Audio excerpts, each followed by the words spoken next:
Monsieur Bérus, bonjour. Vous faites partie du Cercle. Est-ce que vous pourriez nous en parler, s'il vous plaît? Oui, donc le Cercle Occitan est une association de la Seine qui s'occupe de la culture et de la langue occitane. Et donc cette année, vu le centenaire de la guerre de 14, on s'est penché sur la langue occitane pendant la guerre de 14. Donc on a étudié un peu le courrier des poilus entre le front et l'arrière. Et l'occitan qu'on trouve aussi dans la presse, puisqu'il y avait des journaux qui paraissaient entièrement en provençal et dans d'autres dialectes aussi, comme le languedocien. Certains étaient même faits sur le front, carrément, dans les tranchées. Et après, immanquablement, quand on s'intéresse à la guerre de 14 et qu'on est du Midi, on est tombé sur l'affaire du 15e corps. Voilà. Et donc on a fait un peu de recherche sur l'affaire du 15e corps, qui a été une discrimination des gens du Midi, vu que l'état-major ne pouvait jamais se tromper, et que dès les premiers jours de la guerre, on s'est fait un peu enfoncer par les Allemands. Les gens du Midi se sont retrouvés les boucs émissaires. Voilà. Et on leur a, même s'ils ont été réhabilités relativement rapidement, ils ont quand même traîné dans l'opinion publique, et même vis-à-vis des années de guerre passant, même il y en a encore, on refusait de les soigner en priorité quand ils étaient blessés parce qu'ils étaient du Midi. Et certains ont été accusés alors qu'ils étaient blessés de s'être auto-mutilés. Et on a notamment le soldat de Sifour, Auguste Aude, qui a été fusillé. Et après on l'a réhabilité en 1919 en l'accusant de s'être automutilé, alors qu'après on a prouvé que c'était bien une balle allemande qui l'avait touché. Voilà, donc on s'est penché sur cette affaire du 15e corps. Et avec la municipalité de la Seine, on va inaugurer une avenue du 15e corps, parce qu'il y en a dans beaucoup de villes, comme Toulon, ailleurs, il y a des avenues du 15e corps, il n'y en avait pas à la Seine. Et à l'occasion de ce centenaire, on va inaugurer l'avenue du 15e corps, qui ira de la gare au rond-point de la pyrotechnie. Voilà. Et ça sera le 12 décembre, mais l'inauguration se fera au monument aux morts. Parce que là-bas, le coin n'est pas trop facile pour faire des inaugurations. Tout à fait. Voilà. Donc, tu veux rajouter quelque chose? Non, on peut dire aussi que le Cercle Occitan a d'autres activités, en particulier un chœur polyphonique. Après, on a des cours de provençal aussi. Et puis on organise des soirées qui s'appellent Charado Cadiz, parce que c'est des soirées où on parle beaucoup en provençal. Voilà. Et après, on organise aussi d'autres soirées qu'on ouvre un peu plus largement, où on mêle le provençal et le français pour que ce soit accessible à beaucoup plus de gens. Est-ce que vous avez déjà des dates de soirées en perspective, là? Oui, alors il y a une soirée le 13 décembre qui se passe au Mille Club de la Seine. C'est dans le groupe scolaire Toussaint-Merle, c'est juste à côté. Voilà.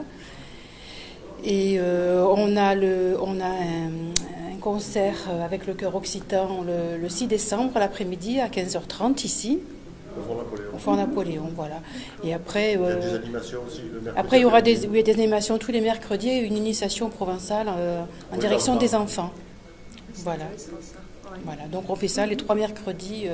Ça fait maintenant la 3e année qu'on va faire ça. Les 3 mercredis des calendales. Voilà.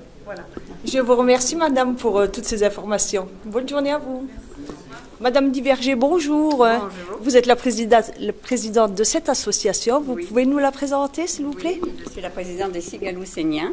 Nous sommes très fiers d'être ici, de pouvoir d'abord vous montrer le fort, qui est quand même un lieu quand même très historique. Ici, nous avons 3 galeries, une des Santons, une de tous les articles, tout ce que font les artisans. Ici, vous avez la galerie gourmande où vous voyez toutes ces bonnes choses à manger, toutes ces odeurs aussi. Donc voilà, c'est la 29e fête calendale et nous espérons, bien sûr, que tous nos Sénois viennent nous voir et pouvoir participer à ces fêtes calendales. Je vous remercie et puis pourquoi pas, quelques années encore en continuant comme ça. Eh bien, nous espérons, on verra bien, l'avenir nous le dira. Voilà. Je vous remercie, bonne journée à vous. il y a d'autres créations que j'ai fait. J'ai fait une scène de vendange, j'ai représenté le port de la Seine avec le pont transborder, le chantier, donc chantier des CNIM là. Voilà, j'ai fait plein de choses comme ça qui représentent la ville de la Seine, dont je suis depuis des années. Très bien. Et est-ce qu'on peut visiter, voir vos œuvres là? Est-ce que c'est exposé? Non, non. J'expose la crèche ici au Fort Napoléon, mais j'ai exposé à la Maison des Vins de Bandol ma création sur la vigne, donc, et le chantier, je l'ai offert à la Seine. Voilà, je l'ai offert à la ville de la Seine-sur-Mer. Ok. Voilà, je vous remercie, Madame Marie. Voilà. Tout à fait. Oui. Voilà. Ah, chouette. Oui. Très bien. Voilà. Ok. Voilà, je vous remercie. Bonne continuation à vous. Monsieur Villa, bonjour. Vous êtes responsable du Fort Napoléon. Et donc aujourd'hui, il y a une belle représentation dans ce Fort Napoléon. Vous pourriez nous en parler, s'il vous plaît? Donc la ville organise aujourd'hui les 29e fêtes calendales. Donc ce sont des fêtes liées à la tradition de Noël qu'a créé l'association Les Cigaloun Séniennes, donc il y a 29 ans. Donc l'association Les Cigaloun Séniennes a près de 80 ans. Donc une société vraiment ancrée dans le paysage sénois. Ces fêtes calendales donc, sont organisées au Fort Napoléon, présentent des produits liés à la tradition de Noël, des animations et également des expositions. Donc cette année, grâce au partenariat que nous avons établi avec le Musée des Arts et Traditions Populaires de Draguignan, nous avons une exposition concernant l'archéologie en PACA, dans cette salle d'ailleurs où nous faisons ces images. Et voilà, donc ce que je tenais à dire, c'est que ces fêtes durent un mois à peu près, sont ouvertes les samedis, dimanches et mercredis après-midi de 14h à 18h, en entrée libre évidemment, et sans oublier aussi la crèche animée dont les enfants profitent chaque année, où les bâtiments de la ville, de la Seine-sur-Mer, sont représentés.